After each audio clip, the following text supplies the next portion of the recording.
Honor your father and mother. I was born in Korea in 1981 as Choi Moon-chul. My father passed away when I was a kid, and my mom, Park Dong-sung, got married to An Yong-il the following year. I came to America when I was 6 years old with a new name, Samuel An. So my full name is Samuel Moon-chul Choi An, and I am the son of An Yong-il, Park Dong-sung, and Choi Kwang-sup. And I, like you, am commanded to honor my parents. Honoring my parents was never easy. My parents were strict. They still are strict. They grew up in a strict Confucian society where respect for elders was much more fundamental than silly things like individuality or freedom of expression. They grew up in a time when Korea was developing, and they wanted us to make full use of every opportunity to better ourselves in America. As a result, my friends called me and my older brother the eternally grounded boys. Yo, can you come out tonight? Nah, I gotta be home. You're grounded? Did you do something wrong? No, it's just the way it always is at my house. At first they didn't understand, but they got used to it. Oh, their parents don't let them do anything but go to school and go to church. It's kind of like they're Amish, but they're Korean. They're just the Ans. It's just the way it is. My parents were not just strict, they had financial troubles. They were often exhausted physically and emotionally. They carried a lot of anxiety and a lot of anger. So extrapolate from that. How affectionate and understanding do you imagine my parents were? How mature and exemplary were my parents' leadership style? These questions make me wonder about how much more traumatized and ill-equipped to parent the Israelites were when they escaped from Egypt. These were people who grew up under the whip as slaves. How did they communicate their emotions to their family? How did they enforce discipline? They had never been asked to lead or plan or dream about anything. How did they nurture a calling in their children? How effective were they at planning for a better future for their families? I bet these Israelite parents that were being addressed in today's passage were dealing with more trauma, more culture shock, frustration, and confusion than my parents. I bet, therefore, that they were more explosive, abusive, and depressed as a group than any of our parents. I bet some Israelite kids thought, my parents are not worth honoring. But in today's passage, in verses 1 and 2, we are given that the reason that we obey our parents is because God is worthy of our obedience. In verse 1, God spoke all these words. I am the Lord your God, who brought you out of Egypt, out of the land of slavery. God is not saying, obey your parents and honor them because they are worthy. He's saying, because I am worthy and I command you, you are to obey them. Some of you think, I can't obey my parents. They're crazy. They've messed me up too much for me to honor them. Consider that God might be making an appeal to you today. I am the Lord your God, who brought you out of your worst situations. I rescued you. I am walking faithfully with you through your ups and downs, and I am telling you to honor your parents. Isn't that kind of liberating? You don't have to decide whether your parents deserve to be honored. Deciding whether your parents deserve to be honored can be very painful because you feel like you're given terrible choices. You either have to pretend that you weren't hurt by them when you were younger, or you have to say that, you carry the scar of having terrible parents. Either way, it makes you feel weak and broken. But God liberates us by saying you don't have to decide whether they deserve to be honored. It doesn't matter if your parents were immature, scared, and always yelling, or workaholics who were emotionally unavailable. You can still honor them just because I command it. God says, because I've proven my power and my love to you, I want you to trust me, obey me, and therefore honor your parents. If you do, I will bless you. All of us are commanded to honor our parents. Amen? Today, I'll share my sermon in 3 points because I have 3 parents, 2 fathers and 1 mother. I will share with you what I learned about honoring An Yong-il, Park Dong-sung, and Choi Kwang-sop with the hope that it helps you to understand how God is asking you to honor your parents. So first, I honor An Yong-il. An Yong-il is my dad. I don't think of him as stepdad or new dad. I just think of him as dad. Before I was born, my dad, An Yong-il, birth dad, Choi Kwang-sop, and my mom, Park Dong-sung, were all friends at church. It's like a topic group of like 3 people and others, but for our story, it's those 3. My dad convinced my birth dad, Choi Kwang-sop, to go with him to Saudi Arabia. An Yong-il, after he grew up, didn't know what to do, and he thought, there's this foreign work. If we go there and just give up 2 years, we're going to come back with a bunch of money. He thought that was the best option for him, but he didn't want to go by himself. So he said, Kwang-sop, let's go together. My dad had things going on. He was married, had 2 kids, and was called to be a pastor. But he was like, I know you want to go study in America to further your theological education. It'd be so much better if you had some money in your pocket, so go with me. Let's go. You're going to be able to save up so much more money if you go with me to Saudi Arabia. And he convinced my dad, birth dad, and my mom that it would be a good thing. But later, he had to come back and apologize to my mom. Isn't that like the worst thing you can imagine? To have convinced your friend and his wife that this would be a great thing for the family, and then to come back by yourself because your friend has gotten into an accident and has died, and to communicate that to your other friend, the mother. My mother was, of course, heartbroken, but my dad was also heartbroken, and he felt responsible. Also, my mom was really pretty, and so this happened. He proposed to my mom, saying, I'll walk with you through life until you're ready to rejoin Kwang-sop. So I don't think he thought it through all the way what it would all mean, but he just felt it. Because, it's one of those moments when you're talking to your, friend's wife and you feel responsible and she's pretty, and these words just came out. I thought that was kind of romantic when I heard. When I see my dad these days, I am always surprised by how much he loves my mom. I think he loves my mom more than my birth father did, to be honest. Of course, my mom always loved Kwang-sop, my birth father, more than she loved An Yong-il, because that's the way love is. Love is complicated, brutal, and beautiful at the same time. It is bittersweet. So my dad, An Yong-il, has loved my mom more than my mom has loved him back for more than 3 decades now. That's pretty crazy. He knows this to be true, but he loves her still anyway. He knows more about love than most people I know. So when I think about him, I think of him as my dad. I feel safe saying that, but I didn't always feel this way. I remember when my dad first came home, I asked my mom, so what do I call this guy? And she said, why don't you call him uncle? So I called him Samchon, uncle, for the longest time. And I don't remember when I started calling him dad. And I think it happened a little bit before I got used to being called Sam as I came to America. Ever since I was little, I was aware that An Yong-il was not my birth father. This awareness was always silent. The fact that he was my stepfather was a secret. We didn't tell anyone, even my little brother and sister. They had no idea until they, got a lot older. I always called him dad. I accepted him as dad. When he was in his underwear just on the couch, it was okay because he was dad. It wasn't weird. But honoring your dad is different than getting used to him as dad.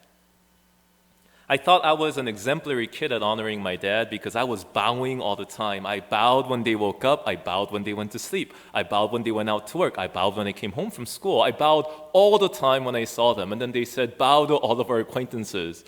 So at church, I was bowing all the time, bowing to everyone in case they knew my parents. I was a great bower, so I thought, surely I am an exemplary person in terms of honoring one's parents. But recently, I realized that I was not honoring my father because I realized I treat my dad the way a house guest treats the host. For the first time since we've been married, my wife and I have had a spare room, and so we've had the opportunity to be hosts for the first time in a long time. Pastor Han, who came to speak in February, he's a frequent guest, and he hangs out, sleeps over a couple times. And he is a pretty ideal guest. Han always brings a sleeping bag. I think partly it's because he knew us when our life was kind of messier than it is now, so he didn't trust our cleanliness. Perhaps. But maybe it's because he doesn't want me to feel the need to wash the sheets after he leaves. Not that I would anyway. But he doesn't want me to even think about it, which is why he brings the sleeping bag with him every time. Letting you know too much. He also helps out around the house. He has fixed more light bulbs, meaning he has fixed some light bulbs. I have fixed none in my home than me. When we go out, unless I'm really quick to pay for the check, he is really quick to try to pay for us, even though it's like, three of us and one of him. When we are at home, he is always attentive to me, but equally attentive to Grace and to Abby. And so we love having him over. He honors us. He is an ideal guest. He is really easy. I barely know he's there. Sometimes I'm surprised when I see him now. Oh yeah, you stepped over. It's not something I think about. And that's the way I thought I was supposed to treat my father, the way Han treats me. To not ask anything from him, to not inconvenience him in any way, and to make up for the inconvenience in every way I could possibly think of. I never used to ask for rides when I could walk. I never asked him to show up for school because I knew he was tired after work. I personally thought that our school concerts were untalented and boring, so I never asked him to come, and he didn't. I was invited to awards dinners for science club. I know a lot of you guys, as parents, go out to see your kids do sports. I was not talented at sports, but I was good at taking science tests. So we had this thing at our school where you get on a bus and you go to another school and you compete in science, just answering Scantron sheets. I did that. And I did really well. I was like consistently top couple in the county. And so every year there was a awards dinner for the science nerds.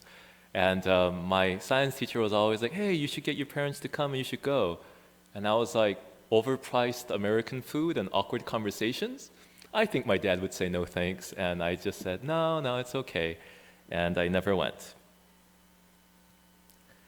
I remember being asked to read an essay that I wrote in class for an assembly. 4 or 5 classmates were chosen. And we read our essays out loud. And afterwards, because I had written about my father, a bunch of other kids' parents came up to me and said, oh, I was so touched. I was so encouraged. I was confused why their parents were even there because I had not thought to invite my parents. Even though the essay I wrote was about my dad, I didn't invite my dad to come hear my essay. I never considered that he would enjoy the opportunity to be proud of me. I never considered that I might owe it to him to give him a chance to celebrate with me the honor that he was worthy of. I just didn't want to trouble him. And that's the story of my relationship with my dad. I was afraid to bother him, so I never invited him into my life, never shared any special moments, never told him about my thoughts or desires or dreams or fears. I kept it all to myself, perhaps just praying to God. Graduation. I was embarrassed to invite him because I was like, all I'm going to do is walk across the stage, shake hands, and then go sit down. I'm going to ask my parents to sit in the sun for 3 hours just to see me move for 30 seconds? That's so silly. I'm not worthy of having them come for all those hours. Why would I waste my parents' time? High school, I was forced to go to graduation, so I went. College, I was not forced to go, so I was going to ask them to mail my diploma to me. And I was telling my parents, let's not go. And then my older brother said, stupid, they want to go. And I was like, really? So we went, and it was nice. Surprisingly nice. It was okay. But in seminary, I decided to have them mail me my diploma anyway. Because I am not used to asking my parents to make time for me. I don't want to inconvenience them. And I am afraid, I think all of that weirdness is because of a fear of rejection. Afraid that he wouldn't really want to be there. Afraid that he wouldn't have time for me. And that that fear of rejection evolved to pride. The pride that, oh, I could do it by myself. I could do it without you.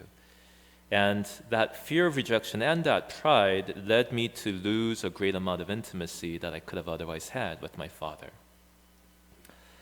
And it makes me wonder, are there other people as weird as me who are trying to honor their parents the way a guest honors their host, by trying to be the minimum amount of trouble and asking for as little as possible? Then, my friends, you are missing out on opportunities to build shared interests and experience intimacy. When I was older, I saw my little brother, who's 12 years younger, in high school playing football, and I saw the miracle of miracles. I saw my dad going to every one of his high school football games. I thought this was crazy. My dad didn't even know the rules of football. He is not the type of person who could talk to any other parents in the stands. And all of a sudden, by his senior year, my dad had developed friendships with all the other parents and had mastered football and chooses to watch football in his free time. I am like, who is this man? This man is someone who changed because his other son invited him. And that made me think, I never invited him, and we missed out perhaps on so much. Jesus is the perfect role model of what it means to honor our Father. Jesus honors his Father by seeking his guidance and presence and strengthening. Before going into battle with Satan, Jesus spends time drawing near to the Father in fasting and prayer. Throughout his ministry, Jesus wakes up early or goes to sleep late so he can have more time to spend with his Father. Jesus delights to share each moment and loves to hear the Father's approval. This is my Son in whom I am well pleased. Listen to him. When that is audibly spoken, Jesus says, that's for your benefit, which means he actually hears that all the time in his heart. After Jesus' miracles, Jesus explains how he does it in John 5:19. Truly, truly, I tell you, the Son can do nothing of himself unless he sees the Father doing it. Everything Jesus does is in partnership with the Father.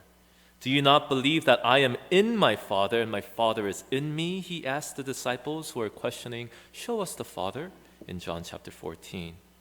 Jesus does not claim any power or authority except that which arises from his communion with the Father. But because I was afraid of rejection from my Father and full of pride and didn't want to need my Father, I keep trying to do things on my own, and that's the relationship I tend to have with my earthly father as well as with God in heaven. I am afraid that he will not want to help me, and so I don't ask. For Jesus, the thought of being cut off from the Father is his ultimate nightmare. That's why he said, if it is possible in the Garden of Gethsemane, let this cup pass from me.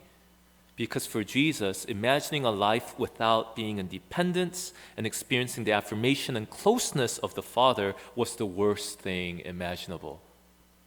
But that's the life that I choose for myself every single day. A life in which I feel like I need nothing from no one, therefore risk zero rejection from anyone. I am still afraid that my needs will cause others to reject me, and that is one of the fundamental barriers to my leadership as I critique myself. Because I'm afraid to share my needs with others, I have a hard time delegating. And I create a culture where there is no true intimacy with me because I can't share. Because I am so hesitant to share what I need even to myself, I make it very hard for others to work with me. And I end up having to do work, end up having to dump work on people last minute. As my wife tells me often, because I try so hard to be needless, I am impossibly needy, and she has a hard time with me. I see how my failure to authentically honor my dad is keeping me from prospering the way I could now. And it's something that I recognize as a problem I am trying to address. These days, my dad calls me, I don't know what happened. There is this thing called father school that happens in some Korean churches. I think he took it. Because when I was like 30, he started saying, I love you to me out of the blue. I love you. Oh, and he started trying to hug me. I thought he was punching me, so I was like ducking, and he was like trying to hug me. I was like, what is this? I can't get used to this, but I am trying to get used to this. I find myself trying to say, I love you back, sometimes even when not prompted.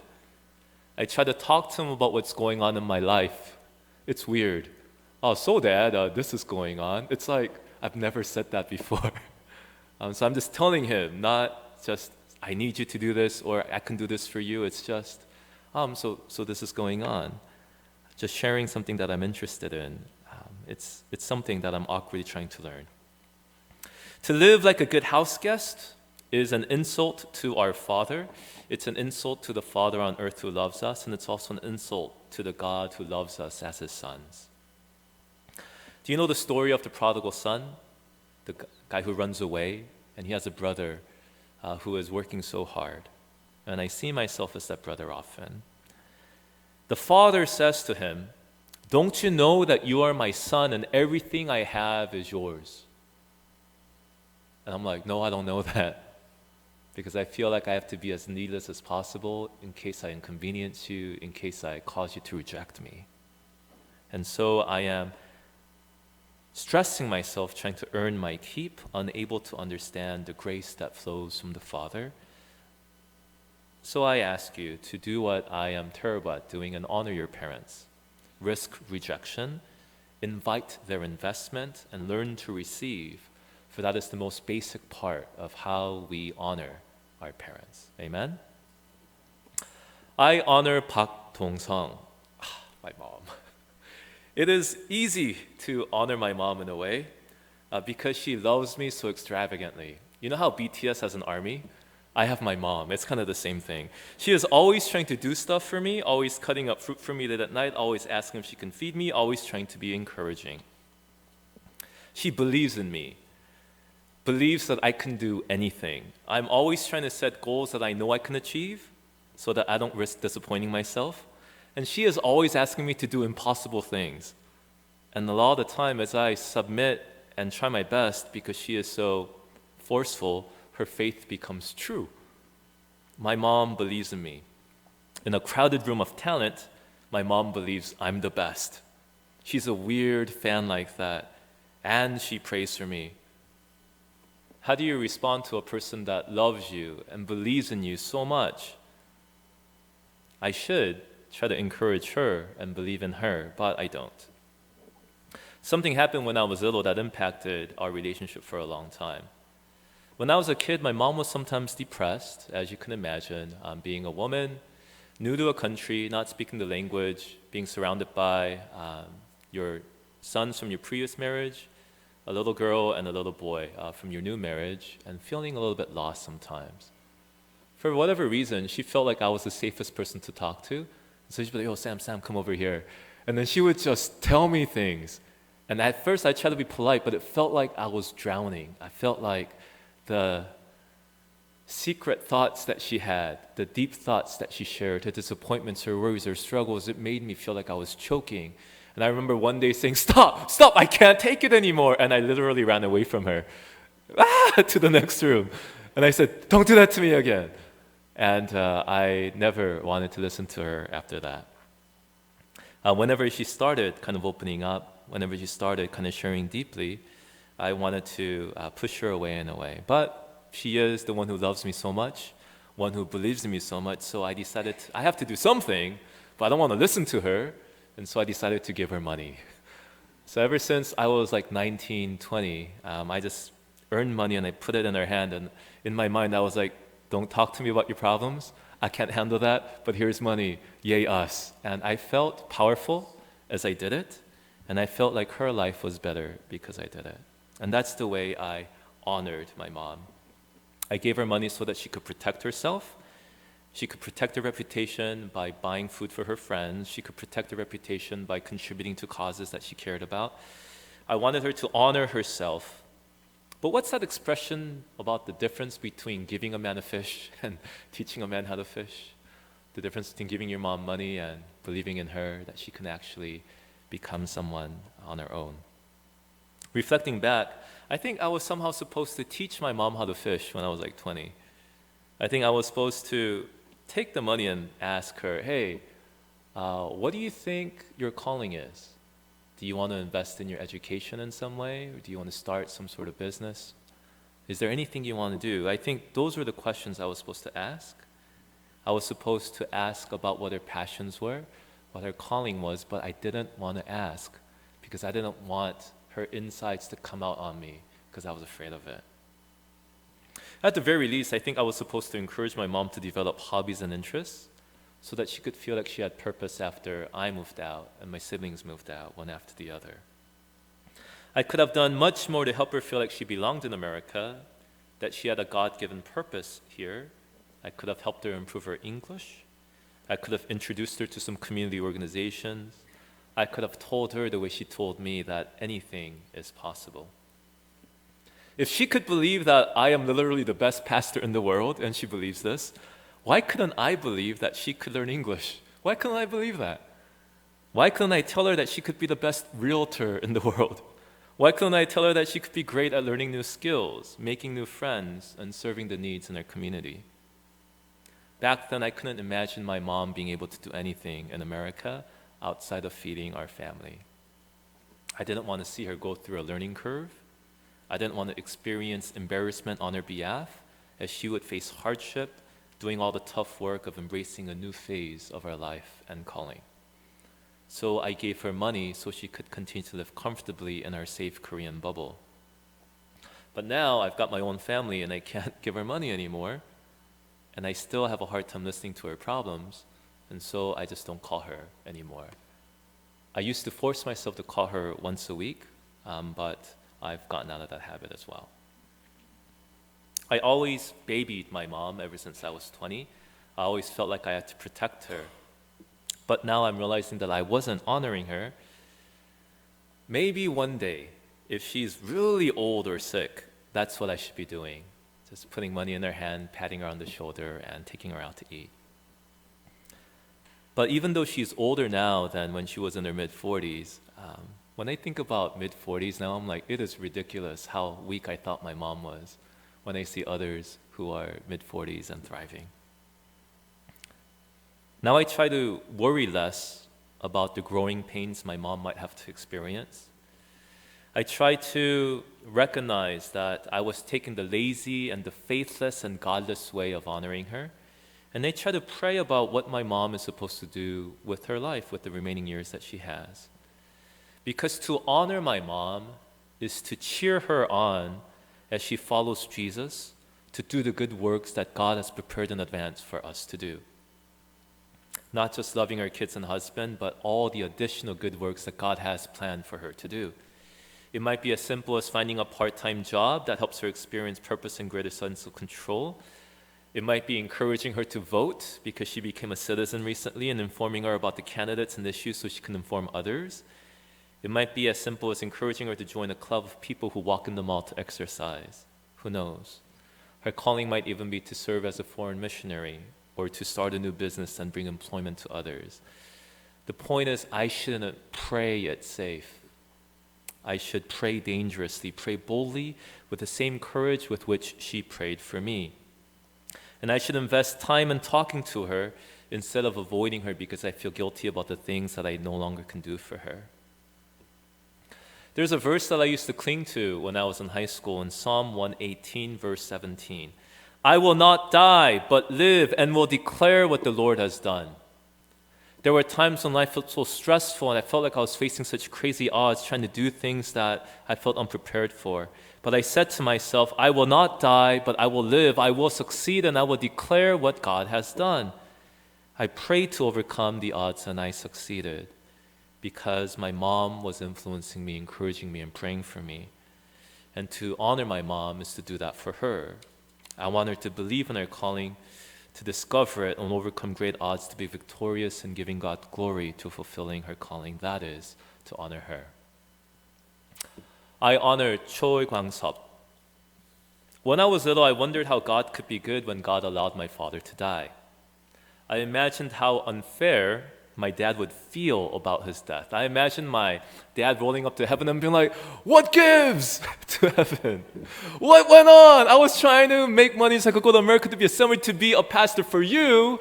And while I'm in the middle of making money to do this, you have me die? That's messed up, God. I imagined him arriving in heaven with a heart full of han. Han is a Korean word meaning resentment that arises out of unresolved sorrow. a sense of hopelessness, but also of anger because there is a weird sort of hope mixed into it. That is Han, for which there is no close American word. I imagine my dad arriving in heaven with Han going, "What gives?" And this is what I imagine God's reply was. I imagine God saying, "Hey, look down, look at your son." And I imagined that my dad would look at me and look at the fact that I was fathered and that I was in America and I was succeeding. I went to Yale, I went to Princeton Seminary, and I became a pastor that was popular with youth. I thought he would, well, I was a popular youth pastor. I thought my dad was looking down on me, and that because of the way things worked out for me, that his Han kind of dissipated. And that's what I thought honoring my parents was. To live so impactfully, so meaningfully, that my dad could say, it's okay, about the fact that his life was cut short and that his dreams were not realized. I thought that honoring my dad meant being the reason that he could have peace with God. That is not honoring your father, and that is not Christianity. I used to think I was such a good Christian because I was trying to do this. And then I thought, I realized I don't think God is telling my dad to look at me so that he could find peace. I think God is saying, look at Jesus and you will find peace. I only came upon this after ordination and after years in ministry. I was in Jordan talking to Syrian refugees who were carrying a lot of Han of their own. And as I was preaching for them, I shared with them, I used to think that because of something that was happening on earth right now, because things are going to get better in the future, the Han that you have now should be let go. It'll be okay. God's faithfulness will be proven by how things will go for your kids. But then I realized my second and third trip back, when their kids were having greater and greater struggles, not being able to attend schools and whatnot, I realized that our Han is not dissipated by God's faithfulness in the next generation always. That is not the promise of Scripture. The promise of Scripture is that when we look upon Jesus Christ, all our affliction will be eclipsed by His beauty. Affliction blazes down on us like a scorching desert sun, and it's Jesus who stands above us, and He is illuminated as the one who is our peace and our joy because of how He loves us. Understanding that made me understand what it means to honor my father. Honoring my father is not living so that he can look at me and feel peace. It's me looking at Jesus Christ and feeling peace. That honors my father. That honors me. And that is something I am trying to learn. If you feel that you have to do something great with your life to make up for what your parents had to go through, you are not honoring them. You are honoring them when you look at Jesus Christ and you can say, in you my heart finds peace. In you I know I am faithfully received by the love of God. Our family moved around a lot, and the thing that held us together was our faith in God. Because we worship God, we were able to better love each other. Because we submitted to God and trusted God, we were able to submit to each other and trust each other. Love for God and obedience to God allowed us to love and honor each other, although imperfectly. And I'm sure that's also the case for you. You love your families not because it's been easy, but because as you love God and trust God, that's what you're led to do. But I encourage you to ask, is your honor that you're giving your parents true honor? Or does faith in God reveal a different way of experiencing honor? An honor of inviting them to invest in you. The honor of praying for them to be able to fulfill their calling. And the honor that comes from when we just trust Jesus and love Him. With that in mind, let's pray together. God, help us to know that there is a difference between being Christian and being Confucian. Help us to know that there is a difference between being polite and good and easy and being a follower of Jesus Christ. Help us to know there's a difference between putting money in the hands of our parents and of loving and honoring them in light of what you tell us to do. Help us to believe that, even more than believing ourselves to be great, that we're called to believe in the greatness of others and to pray so that others may believe that. Help us to believe all these things, that being good is harder than we thought it was, is different than what we thought it was, but it's so much better, it's so much more freeing, and allows you to be the leader of our lives. Lead us into honoring our parents, that we might truly prosper, that we might become people who are healthy, leading families that are healthy in a society that pleases and honors you. These things we pray in Christ's name.